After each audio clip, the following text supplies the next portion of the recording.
Hello guys, welcome back to my channel Suryamounika. ఈరోజు video వచ్చేసి very special recipe అని చెప్పాలి.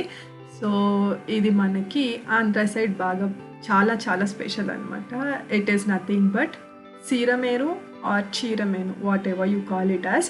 యాక్చువల్గా అయితే సీరమేను అంటారు, ఎందుకంటే మన ఆంధ్ర స్లాంగ్లో చీరని సీరా అన్నట్టు, అంతే, అంతకుమించి డిఫరెన్స్ ఏం లేదు. You can call it how ever you want to. So yeah, అది ప్రిపేర్ చేయడం నార్మల్ కర్రీస్లా కాదు, ఇట్స్ సంథింగ్ డిఫరెంట్. మీరు ఇక్కడ చూస్తున్నారు కదా, అది అంత చిన్న ఫిషెస్ ఉంటాయి అన్నమాట. సో వాటిని ఎలా క్లీన్ చేసుకోవాలి, ఎలాగా కర్రీ ప్రిపేర్ చేసుకోవాలి అనేది అయితే ఈరోజు చూపించేస్తున్నాను. This is done all by ammamma. So first cleaning process ఇదంతా.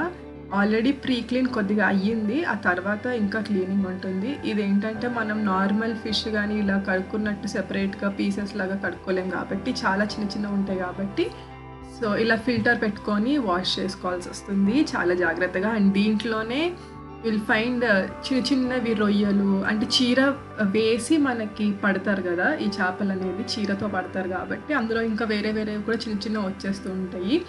సో దీంట్లో ఏమేమి కనిపించాయో చూద్దాము. సో చీర వేసి పడతారు, ఈ చిన్నవి దొరకవు కాబట్టి. చూసారా, ఇది వచ్చి చిన్న రొయ్యి.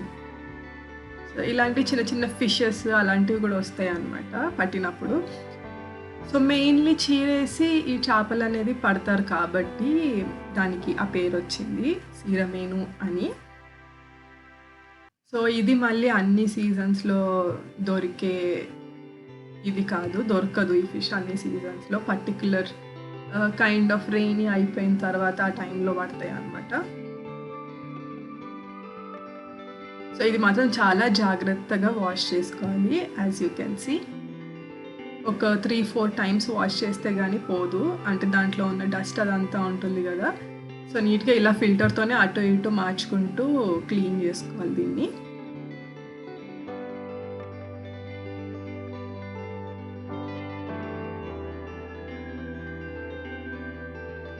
సో చాలామందికి ఉంటుంది ట్రై చేయాలి, బట్ కొంతమందికి ఏంటంటే ఇష్టం కర్రీ అంటే, బట్ ఎలా వండుకోవాలో తెలీదు.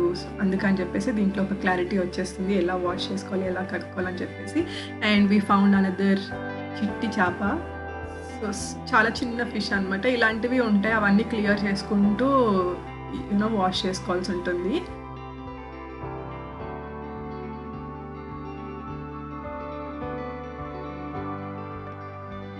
సో ఇది ఒక 3-4 టైమ్స్ క్లీన్ చేసుకొని, when you feel it is okay, ఇప్పుడు బాగానే క్లీన్ అయింది అనేది మనకు తెలుస్తుంది కదా, అప్పటివరకు క్లీన్ చేసుకొని ఆ తర్వాత వెంటనే మనం కుకింగ్ స్టార్ట్ చేసేసుకోవచ్చు. సో రెసిపీ కూడా చాలా ఈజీ. ఇది ఏంటంటే మేము మోస్ట్లీ మొత్తం ఒకటేసారి కుక్ చేయడం తక్కువే అనమాట. అంటే మోస్ట్లీ ఊరు వెళ్ళినప్పుడు తీసుకుంటారు. అదేంటంటే అమ్మమ్మతో కొంచెం ప్రీ కుక్ చేయించేసుకొని యూనో నీట్గా బాక్సెస్లో అరేంజ్ చేసుకొని ఇక్కడికి వచ్చి ఫ్రిడ్జ్లో స్టోర్ చేసుకొని మనం ఎప్పటికప్పుడు ఎలా ఫ్రెష్గా వండుకోవచ్చు అనేది అయితే చూపించేస్తాను. చూసారా, ఇంత చిన్నగా ఉంటుంది ఒక్కొక్క ఫిష్. కొద్దిగా ట్రాన్స్పరెంట్ కలర్లో ఉన్నట్టు ఉంటుంది అనమాట. ఇది ఏంటంటే అన్ని సీజన్స్లో దొరకదు కాబట్టి మనం ఒకటేసారి దొరికినప్పుడు తీసుకొని ఎప్పుడు కావాలంటే అప్పుడు ఎలా కుక్ చేసుకోవచ్చు అనేది అయితే చూపించేస్తాను. So washing is done. ఇప్పుడు మన ప్రీ కుక్ ప్రిపరేషన్ అంతా అనమాట. సో ఇలా ఫిల్టర్లో వేసి పక్కన పెట్టేసుకుంటే ఎక్స్ట్రా వాటర్ ఏమన్నా ఉంటే వచ్చేస్తూ ఉంటుంది ఆ సీరమేను నుంచి. అంతలోపు మనం కర్రీకి కావాల్సినవి ఫస్ట్ అయితే ఒక పేస్ట్ ప్రిపేర్ చేసుకోవాలి. దానికి పచ్చిమిరపకాయలతో పేస్ట్ ప్రిపేర్ చేసుకోవాలి. ఇంకొక టైప్ ఆఫ్ పేస్ట్ కూడా ప్రిపేర్ చేసుకోవాల్సి ఉంటుంది, అదేంటో కూడా చెప్పేస్తాను. ఇక్కడ మీకు బాక్స్లో కనిపిస్తుంది కదా, వైట్ కలర్ బాక్స్లో, అదే అనమాట. అది వచ్చేసి అల్లం, వెల్లుల్లి, ఉల్లిపాయ, జీలకర్ర, ధనియాలు ఇవి వేసుకొని ఇలా పేస్ట్ లాగా చేసుకోవాలి. అదే అమ్మమ్మ కూడా చెప్తున్నారు. సో ఆ పేస్ట్ ముందే ప్రిపేర్ చేసేసుకుంటే, సో ఇదంతా అయిన తర్వాత ఏంటంటే మనం పచ్చిమిరపకాయలు గ్రైండ్ చేసుకోవాలన్నమాట. నాట్ కంప్లీట్లీ థిక్ పేస్ట్లా కాదు, మీరు ముందు చూస్తే అర్థమవుతుంది. ఇది కారం వేసి వండము, పచ్చిమిరపకాయ వేసి వండుతాం కాబట్టి ఇవి కొంచెం ఎక్కువ తీసుకోవాలి ఆ స్పైసీనెస్ ఉండాలంటే.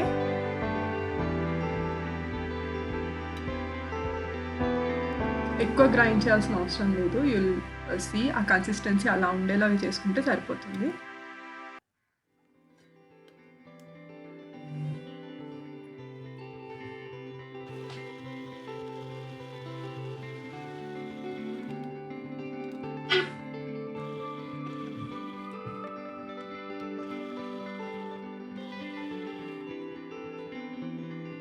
సో చూసారు కదా, this is the consistency we need for the curry.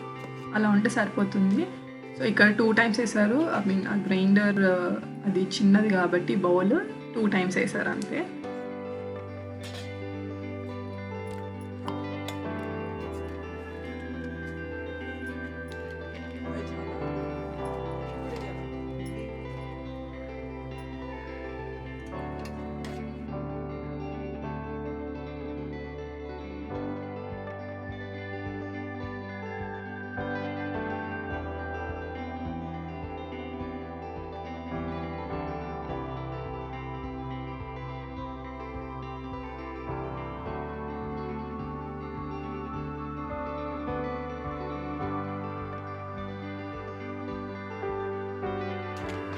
So మొత్తం గ్రైండ్ అయిపోయిన తర్వాత మనం కుకింగ్ దేంట్లో అయితే చేద్దాం అనుకుంటున్నామో అదే దాంట్లోకి ఆ పచ్చిమిరపకాయది ఏదైతే గ్రైండ్ చేసామో అది, అండ్ నేను పేస్ట్ ఏదైతే చెప్పానో అల్లం వెల్లుల్లి ఆనియన్ జీలకర్ర ధనియాలు పేస్ట్ ఏదైతే చెప్పానో అది వేసేసి, అండ్ దెన్ మన సెయిర్మెన్ ఏదైతే మొత్తం వాటర్ వచ్చేసి కొంచెం ఫిల్టర్ అయిపోయిందో అదంతా కూడా దీంట్లో వేసేసి స్టవ్ మీద పెట్టేయాలి.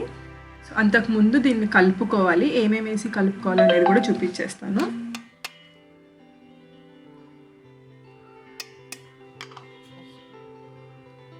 సో చూస్తున్నారు కదా, పసుపు ఉప్పు కొద్దిగా కారం, ఎందుకంటే పచ్చిమిరపకాయతోనే వండుకుంటున్నాం కాబట్టి కారం ఎక్కువ అవసరం లేదు. ఉప్పు వచ్చేసి రాళ్ళు ఉప్పు, రాక్ సాల్ట్.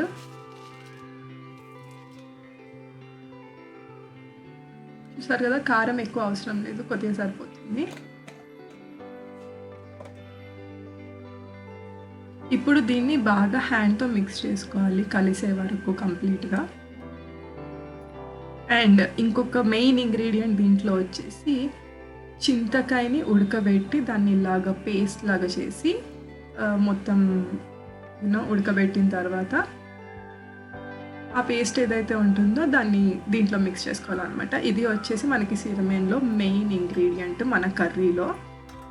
దీంతోనే ఆ టేస్ట్ అంతా ఎన్హాన్స్ అవుతుంది. సో వీడియోలో ఎలా అయితే చెప్పామో అలానే ప్రిపేర్ చేసుకున్నప్పుడు చేసుకోండి. అప్పుడే మీకు కరెక్ట్ టేస్ట్, అసలు సీరమెన్ ఎలా వండుకోవాలి అనేది తెలుస్తుంది.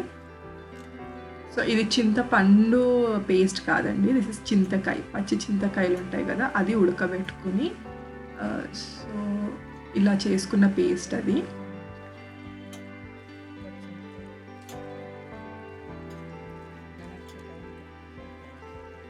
చెప్పాను కదా ఎక్కువ ఇంగ్రీడియంట్స్ ఏమి ఉండవని చెప్పేసి.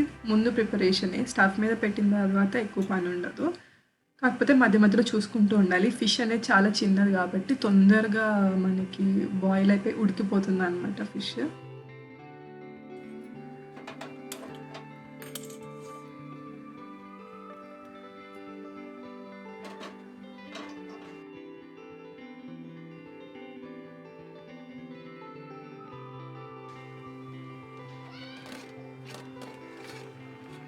చూసారా, అప్పుడే ఫిష్ కలర్ చేంజ్ అయిపోయింది బాయిల్ అయిపోయి.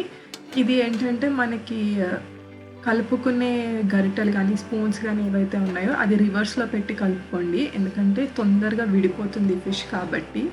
మీరు నార్మల్గా మెయిన్ సైడ్ నుంచే తిప్పితే ఏంటంటే ఇలా చిన్న చిన్న పీసెస్లో అయిపోతాయి తిప్పేటప్పుడు అని చెప్పేసి మనకి నార్మల్ స్పూన్స్ ఏదైతే వాడతామో కలుపుకోవడానికి అదే రివర్స్లో పెట్టండి. అదైతే సన్నగా ఉంటుంది కాబట్టి, so as you can see సన్నగా ఉంటుంది కాబట్టి హార్డ్ అవ్వకుండా ఉంటుంది,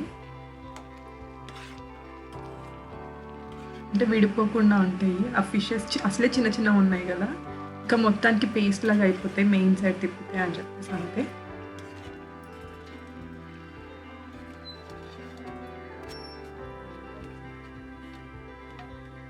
సో మూత పెట్టేసినా కానీ మధ్య మధ్యలో ఇలా కలుపుకుంటూ ఉండాలి. సో ఇప్పుడు ఏం చేసామంటే వాటర్ మొత్తం అయిపోయేంత వరకు ఏం ఉంచక్కర్లేదు. ఇప్పుడు ఇలా అన్నం ఎలా అయితే వార్చుకుంటామో అలా వాటర్ అంతా తీసేయాలన్నమాట దీంట్లో నుంచి.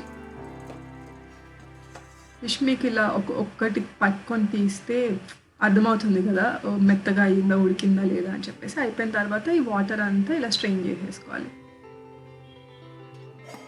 సో అలానే ఒక 5 to 10 మినిట్స్ ఉంచితే మనకి వాటర్ అంతా బయటకు వచ్చేస్తుంది కదా. అప్పుడు ఇంకొకసారి మనం స్టవ్ మీద పెట్టుకుంటే ఇంకా ఏమన్నా ఎక్స్ట్రా వాటర్ లాంటిది ఏమన్నా ఉంటే అది మొత్తము ఎవాపరేట్ అయిపోతుంది కాబట్టి రెడీ అయిపోతుంది.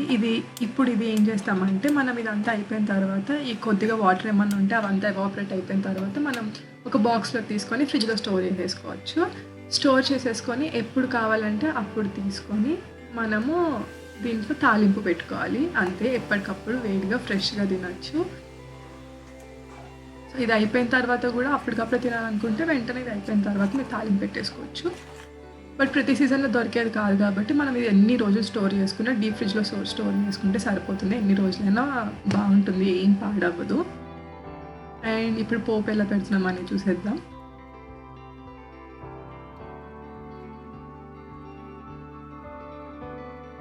మనం నార్మల్ కర్రీస్లోకి ఎలా పెట్టుకుంటామో అలానే వెల్లుల్లి అండ్ దెన్ దీంట్లో మళ్ళీ జీరా వేసుకుంటాం, జీలకర్ర,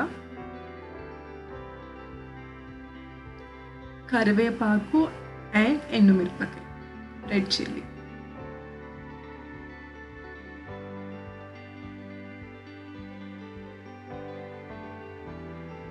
చూసారు కదా, ఈ వెల్లుల్లి అంతా కొంచెం మంచి గోల్డిష్ బ్రౌన్ కలర్ వచ్చేంత వరకు అయితే బాగా ఫ్రై చేసుకోండి. అండ్ దెన్ ఇది మనం ఇలా స్టోర్ చేసుకున్నాం అనమాట, ముందు కుక్ చేసేసిన తర్వాత చేసుకొని. ఇప్పుడు ఏంటంటే అది మొత్తం కూడా కాదు, దాంట్లో కొద్దిగా తీసుకొని మనం దీంట్లో కలుపుకుంటే సరిపోతుంది. అండ్ కొద్దిగా మన మసాలా పౌడర్ యాడ్ చేసుకుంటే ఆ టేస్ట్ బాగుంటుంది. మసాలా పౌడర్ కూడా ఎక్కువ అవసరం లేదు, ఆల్రెడీ పచ్చిమిరపకాయ కారం ఉంటుంది కాబట్టి. సో చూసారు కదా, అంత వేయట్లేదు, దీంట్లోంచి కొంచెం తీసి మనకి ఎంత కావాలంటే అంత తీసుకొని కుక్ చేసుకోవచ్చు. మళ్ళీ అది ఏదైతే ఉందో మళ్ళీ అది డీప్ ఫ్రిడ్జ్లో స్టోర్ చేసేసుకుంటే ఎన్ని రోజులైనా ఏమీ పాడవకుండా అలాగే ఉంటుంది. చూసారు కదా, ఇది మనం సేర్మెను దీంట్లో వేసేసిన తర్వాత ఒక్క 5 మినిట్స్ కూడా అవసరం లేదు, 3 to 5 మినిట్స్ బాగా కలుపుకొని అదంతా పట్టేలాగా పోపు అండ్ మసాలా పౌడర్ ఒకటి వేసాం కదా, అదంతా కలిసేలాగా ఒకసారి బాగా కలుపుకొని దించేసుకుంటే అయిపోయింది. అంతే, or curry is ready. So కొన్ని ఏంటంటే మనం ఎక్కడికైనా వెళ్ళినప్పుడు తిని అరే ఇది బాగుంది కదా, ఎలా చేస్తారో తెలిస్తే మనం కూడా కుక్ చేసుకోవడానికి ఎప్పుడైనా ఉంటుంది కదా అని అనుకుంటాం కదా. That's how. ఇది ఒక స్పెషల్ డిష్ కాబట్టి మీకు ఏదో ఒక పాయింట్లో యూజ్ అవుతుంది. ఎవరైనా మీకు తెలిసిన వాళ్ళు ఉంటే కూడా వాళ్ళకు కూడా తెలియాలి అని అనుకుంటే ఈ వీడియో షేర్ చేయండి. I hope you enjoyed it.